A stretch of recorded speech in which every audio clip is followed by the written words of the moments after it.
Bonjour, nous continuons avec ces grandes batailles de 1918.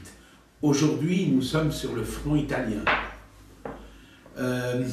Car en 1918, les Italiens se sont beaucoup battus ici à Vittorio Veneto, où ils ont eu la victoire sur les Autrichiens. C'est une victoire importante, mais elle n'a pas été facile parce que ici à Caporetto, ils avaient beaucoup perdu d'hommes, ils ont même perdu du territoire, etc.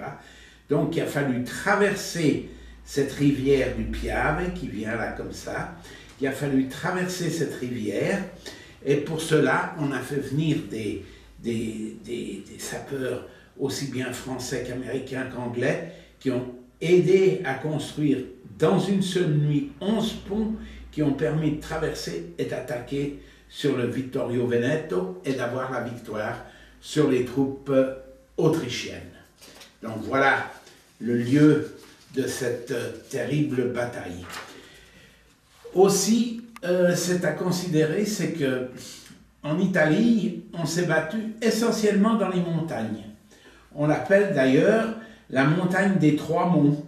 Donc, vous voyez, sur toutes ces montagnes, ici Vittorio Veneto, mais vous voyez, c'est toute la montagne.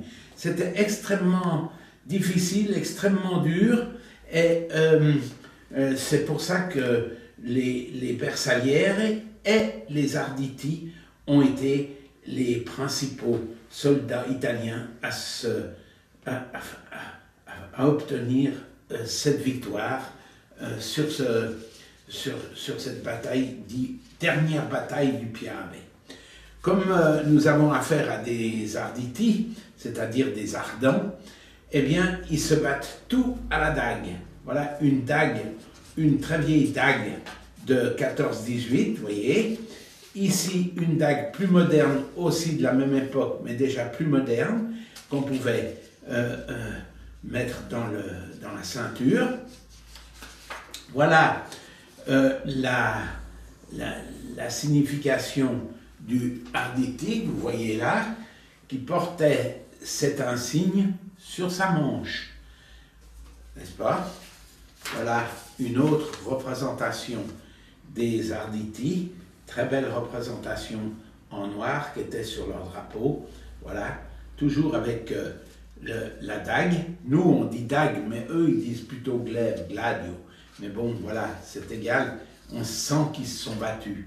Vous voyez, ici, voilà, un Arditi, un Ardent, donc voilà son uniforme, son casque avec ses plumes et sa main directement sur la dague, prêt à se battre. Ici, un autre Ardent avec son fusil, celui-ci, toujours avec son casque, avec ses plumes, très beau, prêt à la bataille. Ici, il a sa dague. Et voilà l'attaque sur le terrain. Voilà les Arditi qui attaquent sur le terrain. Ils attaquent directement à la dague. Terrible, tout, parce que tout se passe en montagne. Ici, un groupe d'Arditi qui montre, bien sûr, tous montrent leurs dagues.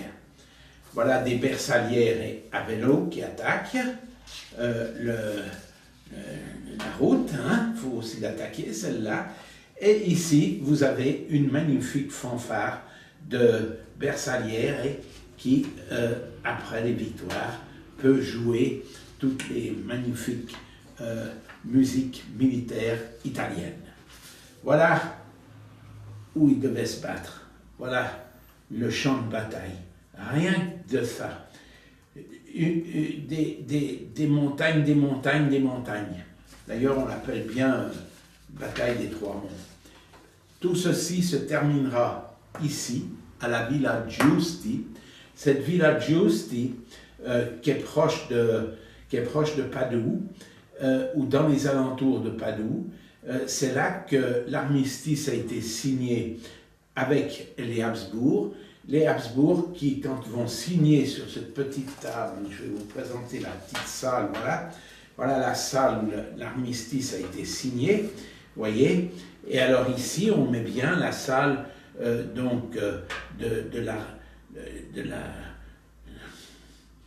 du jour où les autres se sont rendus.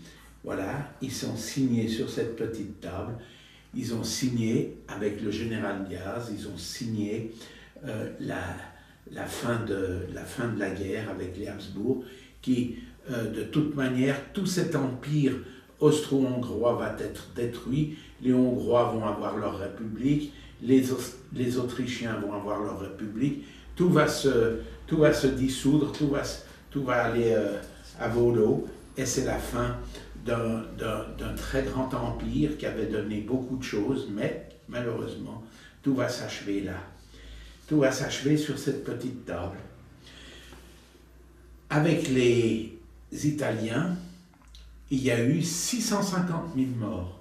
650 000 soldats sont morts uniquement dans ces batailles, dans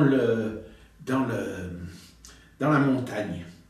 Et ici, à Flanc-Coteau, on a mis ici vous avez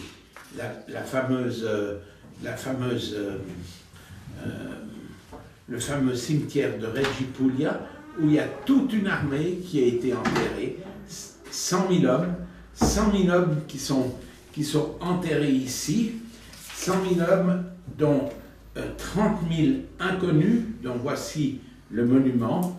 C'était l'armée du duc d'Aoste qui a été entièrement éliminé au moment de cette prise de Vittorio Veneto. Et voilà le mausolée du duc qui est avec ses soldats. On a appelé cette armée aussi l'armée perdue. C'est terrible, 30 000 soldats inconnus, c'est terrible aussi.